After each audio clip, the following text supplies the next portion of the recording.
So welcome back everyone, Mike here. I am doing one of my favorite things this afternoon. I'm out screwing around in the woods with a tractor. But actually there's a reason for what I'm doing, and I have a little bit of a purpose here.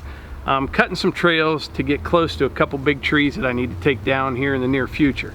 And I have to take them down for two reasons. One is they're dead, and it's starting to worry me and it kind of bothers me. I got two more red oaks that died in the same general area where I had one die last year. And I'm not sure if it's oak wilt. I don't know what it is, but I need to figure out what's killing these trees. I really love the woods, and you know what I'm cleaning up around here are dead ash trees. They're all dead from the ash boring beetle, and now I have some red oaks dying, and it's kind of sporadic, different areas of the property.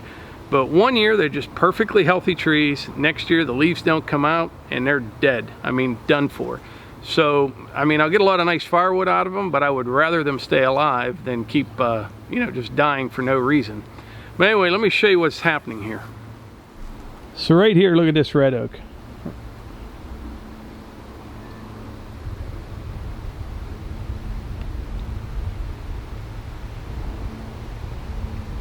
I don't know if you can see that. It is done for.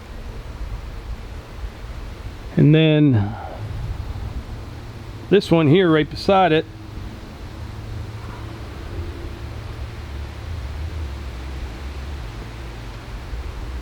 it's done for as well.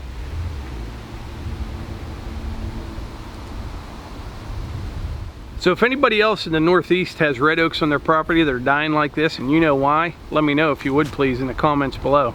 I'm not sure what's killing them. I just don't get it. Like I said, they're perfectly healthy one year, next year they're done for. And I've heard of oak wilt. I'm not sure, but I'm going to do a little bit of research and maybe get some other people involved and see kind of what's going on here.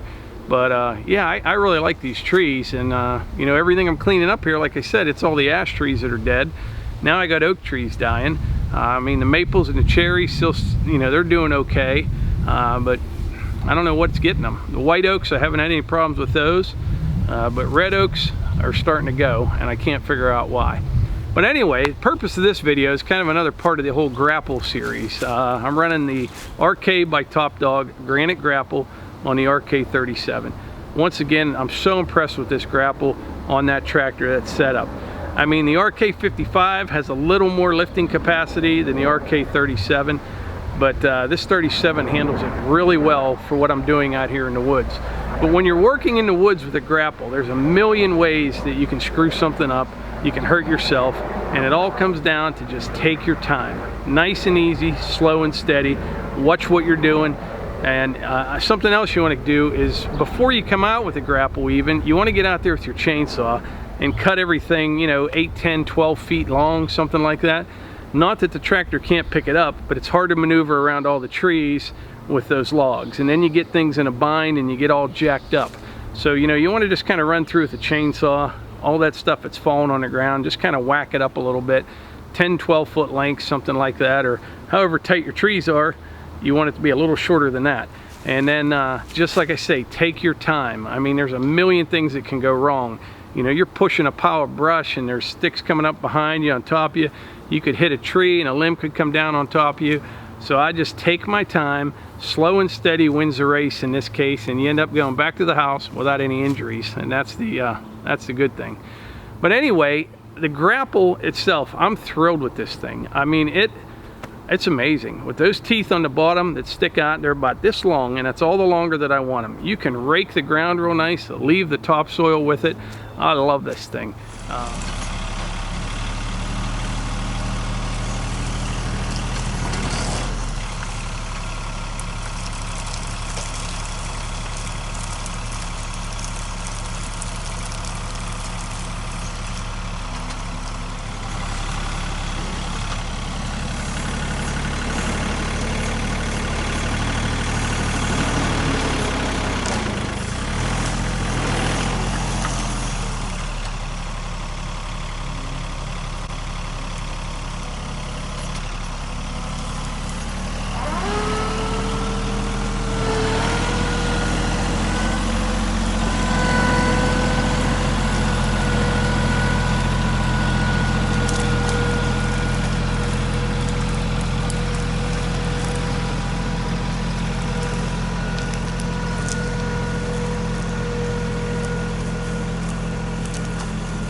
somebody had asked about, pushing trees over with a tractor. There's an example of how I did it. If it's a bigger tree than that, I'll cut it down with the chainsaw first. Sure, I could push on it, paw around at it, and get it out eventually. But what I like to do in those trees, the 4 and 5 inch ones, something like that, first of all, make sure they're alive. You don't want to push on a dead tree. All kind of things can go wrong. It could break off at the bottom, flip back on you. If you're pushing up high, it could break off right there, come down on you. So I don't push on dead trees with a tractor. Unless it's a real little one. Anything that's above your head there a little bit though, it's kind of a recipe for disaster. So I do not push trees over that are dead. The ones that I do push over, 4, maybe 5 inch, sometimes a little bit bigger, but I don't get too carried away. And the first thing you want to do when you're pushing trees over is look up. Before you do anything, look up. You want to see if there's any limbs that are dead up there hanging, things like that. Because you start pushing on that tree, the limb could break off.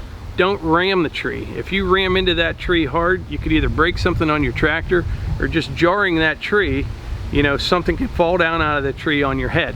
And also, when you're pushing on it and you back off real easy. You don't want to just back up real quick and let that tree whip. Once again, stuff will fall down on you. The other thing I like to do is, once you get the tree leaned over a little bit, back up, bust a few roots on either side of it, and just keep working it. And the little ones you have to watch out for too, because what you can do is you'll push that tree over and you don't know it from the seat. You'll break that tree off and there might be 5-6 feet of it on the ground sticking out, and you're running over top of it. As soon as you start backing up, it's going to get wedged up under your tractor. But it all comes down to what I always say: just slow and steady and pay attention to what you're doing. A little tree out in the woods isn't worth getting hurt over. So we all have tractors or want to get tractors, and you want to just rip and tear into stuff, but you rip and tear, you're going to get rip and torn yourself or your tractor. But anyway, that's all I have for today. And if you enjoy these videos, please hit the like button, click subscribe, and that little bell icon beside it, and I'll see you on the next one. Thanks.